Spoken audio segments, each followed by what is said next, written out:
Bidhannagar cyber ক্রাইমে FIR, হাইকোর্টে রক্ষা কবচ পেলেন অভিষেক বন্দ্যোপাধ্যায়। এই মুহূর্তে খবর, গুরুত্বপূর্ণ খবর আপনাদের জানায়। বিধাননগর সাইবার ক্রাইমে এফআইআর, হাইকোর্টে রক্ষা কবচ পেলেন অভিষেক। শ্রাবন্তী আমাদের সঙ্গে রয়েছেন, আমাদের প্রতিনিধি। শ্রাবন্তী, ঠিক কি হয়েছে? দেখো, অভিষেক বন্দ্যোপাধ্যায় নির্বাচন চলাকালীন অমিত শাহকে উদ্দেশ্য করে যে মন্তব্য করেছিলেন তার বিরুদ্ধেই সাইবার ক্রাইমে একটি অভিযোগ দায়ের করা হয়। অভিষেকের আইনজীবী কল্যাণ বন্দ্যোপাধ্যায় এফআইআর এ খারিজের আবেদন নিয়ে আসেন। বিচারপতি সৌগত ভট্টাচার্য আপাতত তার বিরুদ্ধে কোনো কড়া পদক্ষেপ নেওয়া হবে না এই নির্দেশ দিয়েছেন, তবে পুলিশকে সহযোগিতা করতে হবে। মূল বিষয়ে বিচারপতির বক্তব্য, বিচারপতি সৌগত ভট্টাচার্য আজকের বক্তব্য, যে যেখানে মামলাকারীর আইনজীবী বলছেন যে তৃণমূলের সর্বভারতীয় একজন জেনারেল সেক্রেটারি তিনি সাংসদ 3 বারের, তাহলে এই ধরনের মন্তব্য কি তার শোভা পায়? একই সঙ্গে তার বক্তব্য, 2011 সালে মানুষ অনেক আশা নিয়ে চেঞ্জেস এনেছিলেন, কিন্তু এই ধরনের মন্তব্য অনেক ধরনের বিষয়ে উপর গুরুত্ব দেওয়া যায়। যেমন এই রাজ্যের একটা কালো ইতিহাস আছে, ভোট পরবর্তী হিংসার কথা উল্লেখ করেন তিনি। বিচারপতির বক্তব্য, এই ধরনের বক্তব্য যখন নেতারা রাখেন তখন এই ধরনের ঘটনা, ভোট পরবর্তী হিংসার মতো ঘটনা ঘটে। ফলে এরকম একটা ইরেসপন্সিবল মন্তব্য তিনি কিভাবে করতে পারেন? আজকের তাকে কোথাও গিয়ে রক্ষা কবচ দেওয়া হলেও তার বিরুদ্ধে কোনো কড়া পদক্ষেপ নেওয়া হবে না এটা জানালেন। যেহেতু তিনি একজন সর্বভারতীয় সাধারণ সম্পাদক, তাই তার বিরুদ্ধে তদন্ত চালিয়ে যেতে পারবে পুলিশ, এমনটাই নির্দেশ দেওয়া হয়েছে। আর কোনো শর্ত বেঁধে দেওয়া হয়েছে কি এই রক্ষা কবচের কতদিন থাকছে বা কি? দেখো, বেশ কিছু শর্ত দেওয়া হয়েছে। যেমন স্পষ্টভাবে বলা হয়েছে যে আপাতত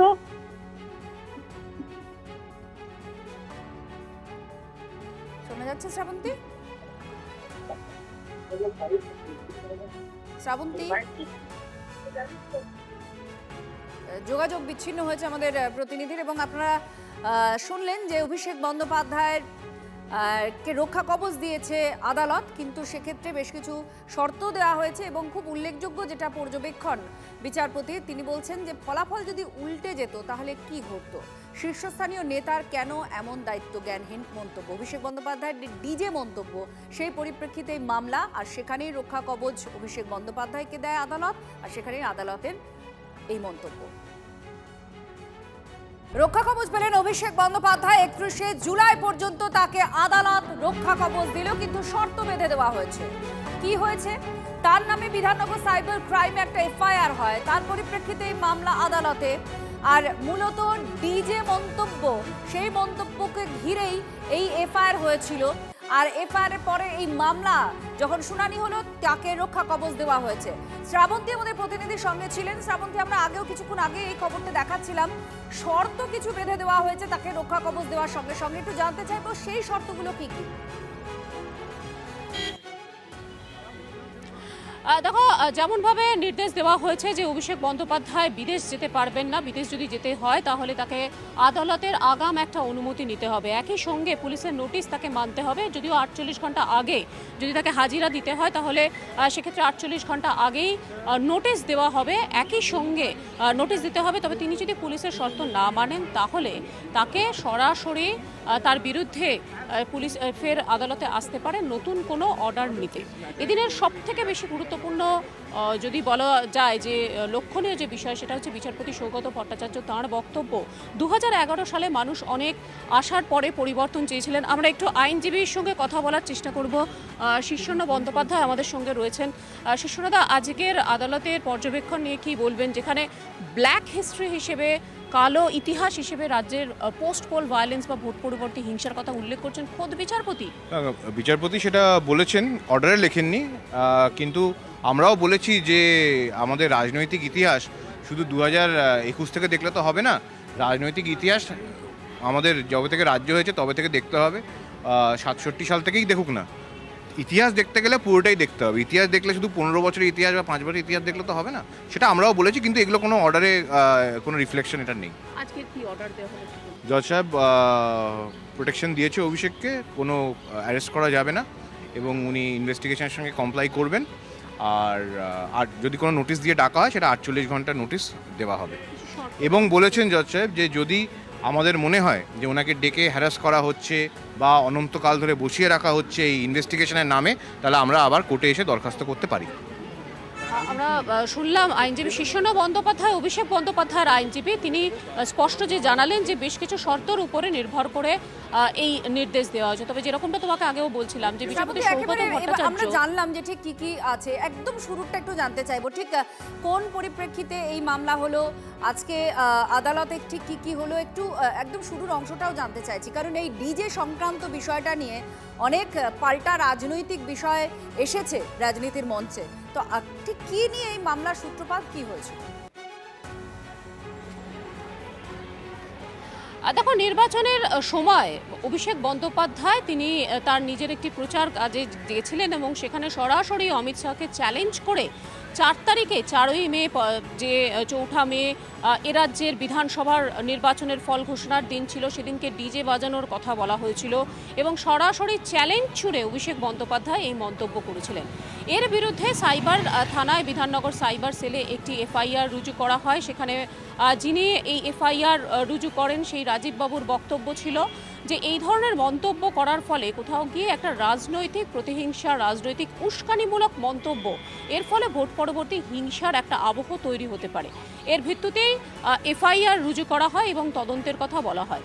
এদিন মামলাতে রাজ্য সরকারের আইনজীবীর পক্ষ থেকে বলা হয় যে এই ধরনের যদি কোনো এফআইআর রুজু করে পুলিশ, তাহলে সরাসরি শীর্ষ আদালতের নির্দেশ আছে যে তাদের বিরুদ্ধে তদন্ত করা যাবে, অর্থাৎ যার বিরুদ্ধে এই ধরনের অভিযোগ তোলা হচ্ছে যে প্ররোচনামূলক এই ধরনের মন্তব্য, কখন যখন নির্বাচন হচ্ছে সেই সময় এই ধরনের মন্তব্য সাধারণ মানুষকে প্রভাবিত করতে পারে।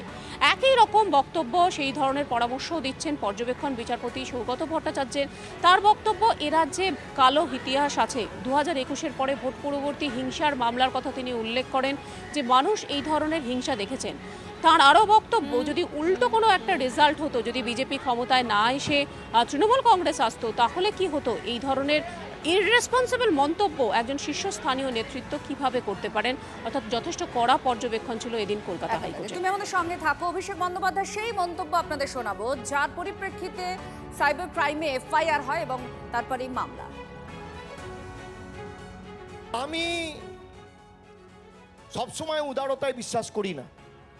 যারা 5 বছর ধরে অত্যাচারিত করেছে বাংলার মানুষকে, আইন সবার জন্য এক, আমরা সবাই আইনকে শ্রদ্ধা করি, গণতন্ত্রে বিশ্বাস করি, কিন্তু যেখানে যেখানে এরা বেশি লাফালাফি করবে, শান্তি সম্প্রীতি শৃঙ্খলা বজায় রেখে এবার রবীন্দ্রসঙ্গীতের সাথে একটু ডিজেও বাজবে, কেউ শালীনতার গণ্ডি বেরোবেন না। আমরা বদলা নয় বদল চায় স্লোগান দিয়েছিলাম 11 সালে। তাই যারা বলছে পাল্টানো দরকার, আগামী দিন পাল্টানোর জন্য প্রস্তুত থাকুন। এই বাংলার মাটিতে এসেই জয় বাংলা বলতে হবে। আজকে এই অঙ্গীকার আমাদের সভা থেকে নিতে হবে। বহিরাগতদের জেদ বেশি না, বাংলার মানুষের জেদ বেশি। সজল ঘোষ বিধায়ক এই মুহূর্তে আমাদের সঙ্গে রয়েছেন। সজলদা, আজকে আদালতের তরফ থেকে অভিষেক বন্দ্যোপাধ্যায়কে শর্ত দিয়ে রক্ষা কবচ দেওয়া হয়েছে, আর তার সঙ্গে সঙ্গে আদালতের বিচারপতির পর্যবেক্ষণ যে 21-এ যে পোস্ট পোল ভায়োলেন্স হয়েছে, এটা একটা কালো অধ্যায়, এটার উল্লেখ তিনি করেছেন, কি বলবেন? দেখুন, প্রথম কথা হচ্ছে আদালতে কোনো এক ব্যক্তি মামলা করেছেন, দল তো আর আমার মামলা করেনি বা আমার দলের নেতারা করেনি, অতএব দলের দায় নয়। কিন্তু বিষয়টা হচ্ছে যে জিনিসটা আদালতের মতন রায় দিয়েছে। দেখুন, আদালত চলে নির্দিষ্ট কিছু গণ্ডির ভেতরে, তাকে নির্দিষ্ট করে দেওয়া আছে। চুরির কেসে আপনি এইখান থেকে এইখান অব্দি শাস্তি দিতে পারেন, আপনি আপনার ইচ্ছে মতো পারেন না। ঠিক সেরকম ভাবে আমরা যখন অভয়ার কেসে আমরা দেখেছি আদালত তার নির্দিষ্ট গণ্ডির মধ্যে থাকতে গিয়ে তাকে হয়তো ফাঁসিও দিতে পারিনি এখনো। যাই হোক, আমি সেই বিষয়ে যাচ্ছি না। আমার বিষয় হচ্ছে মানুষের বিচারে কি বলে যে আমি অতটা উদার নয়, তার মানে আমি ভীষণ নিষ্ঠুর। বিজেপির ঝান্ডা ধরার লোক থাকবে না, তার মানেটা কি? বিজেপির মানুষগুলোকে মেরে ফেলা হবে, ওদের অনেকের হার্ট অ্যাটাক হবে, তারপর চুল্লি লাগবে, জাহাঙ্গীরের কথার উত্তরে বলেছিলেন। আমি ডিজে বাজাবো 4টের পর, মোদিজি আসুন, অমিত শাহ আসুন, জল খান, এগুলোর মানে কি? এগুলো কি যথেষ্ট প্ররোচনামূলক নয়? আচ্ছা, আমরা 21 সালে 77টা আসন পেয়েছিলাম, ওরা 80টা পেয়েছে, 3টে হলেও বেশি। আমার বক্তব্য হচ্ছে তারপরেও তো আমরা ঘরে ছিলাম না। উনি এত বড় নেতা, আমাদের শুভেন্দু বাবু, দিলীপ ঘোষ, তখন তৎকালীন নেতারা, তো এলাকায় এলাকায় রাজ্যের প্রান্তরে প্রান্তরে অত্যাচারিত মানুষদের পাশে ঘুরে বেরিয়েছে। এখন তো অত্যাচার নেই, তাহলে রাস্তায় বেরোচ্ছেন না কেন? ওনার তো উকিল পালিয়ে গেছে, মেন উকিল তো পালিয়ে গেছে শুনছি, এখন অন্য উকিল দিয়ে মামলা করেছেন, যে হতেই পারে। আমার বক্তব্য হচ্ছে, আপনি আমাকে বলুন উনি রাস্তায় বেরোচ্ছেন না কেন? এটা সবচেয়ে বড়। মানুষের হাত থেকে রক্ষা কবচটা কি উনি পেয়েছেন? সেটা পাননি। মানুষ ওর বাড়ির সামনে দিয়ে যেতে পারছে না, নাকে কাপড় চাপা দিয়ে যেতে হচ্ছে। মানুষ সুলভ কমপ্লেক্স হিসেবে ব্যবহার করছে ওটাকে। এই যে ঘৃণা, এই যে রাগ, কোথায় লোকাবেন তাকে? কোথায় লোকাবেন তাকে? সজলদা ধন্যবাদ আপনার প্রতিক্রিয়ার জন্য।